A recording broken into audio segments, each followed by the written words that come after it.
Good afternoon. And Kodak has, in 1995, Kodak has 1,75,000 employees, and it has sold 85% of the paper film to the world. But after a few years, their business model has disappeared and they went bankrupt. Interestingly, the person who invented the digital photography was working with the Kodak, but they ignored the new technology. In the process, they ignored the future. The same thing is going to happen with lot of other industries as well in the next 10 years.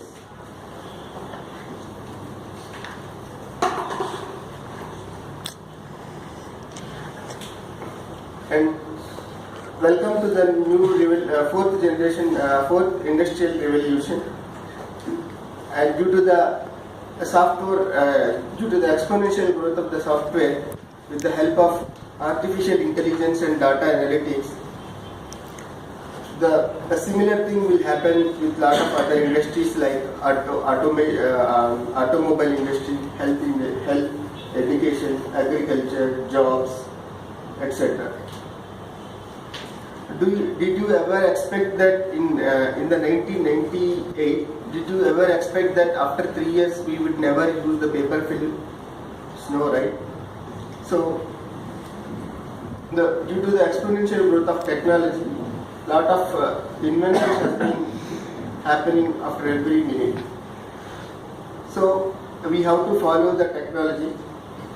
And for example, if you take IBM Watson, is a supercomputer that is working with the help of artificial intelligence and data analytics, and which is going to help in the legal advice. So with the 90% accuracy, and in case of manual, we are having as of now only 70% accuracy in the legal advice. So IBM Watson is helping already in the US. So the people who are studying law are not getting jobs there. And if you come to the health industry, also IBM Watson is a supercomputer that also helping in the nurses in diagnosing the cancer, and with the more accuracy than the human beings.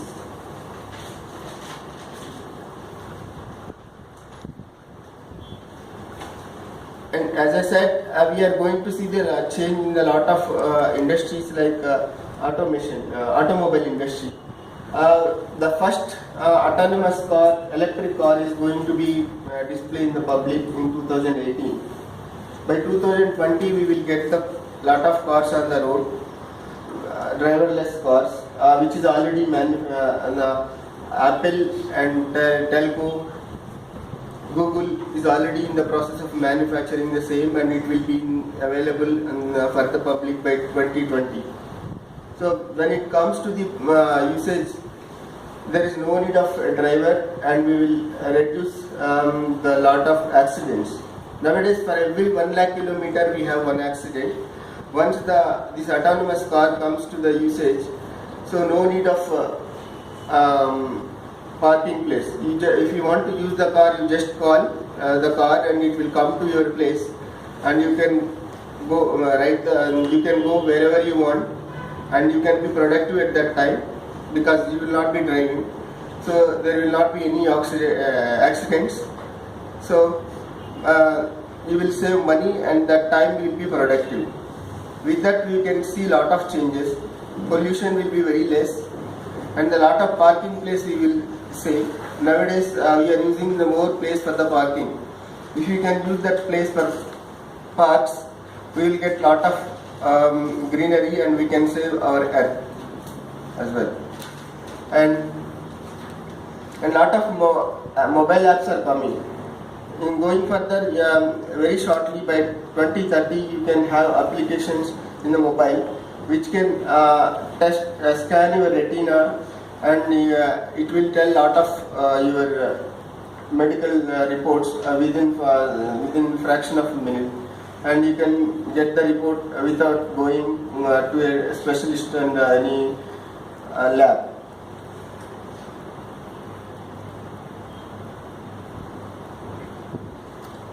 And we can See, 3D printing is already in the usage. Already 10% of the hoardings you can see in the on the road are printing on the 3D. And our mobiles also will be, our smartphones will be enabled to use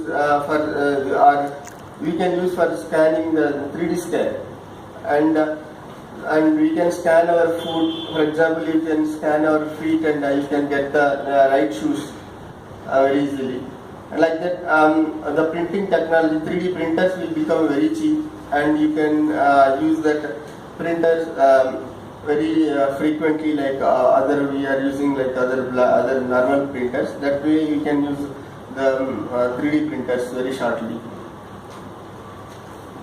And when you come to the agriculture, the farmers will become just a managers. We can have robots which can do our the work in the field, and the robots also will be very cheap, and they can work for us, and that way agriculture also is going to be changed. And we already have some apps called Moody's, which will tell our mood. And it will scan our face, and it can tell that are we lying, are we are happy, are we are sorrow, are we nervous, and all those things it will tell. And education also become very cheap. And as you know, in Asia and Africa, all the mobile phones, smartphones are getting very cheap. So that means all the world is accessible to everybody. So education is also becoming cheap, and the current jobs which we are working, because of the exponential growth in the technology, most of the people will lose the jobs. So people need to enhance their skills so that they can survive as a specialist. Only specialists can survive in the job market. So these are all the real-time examples which we can think of. And are you ready for the future? Thank you.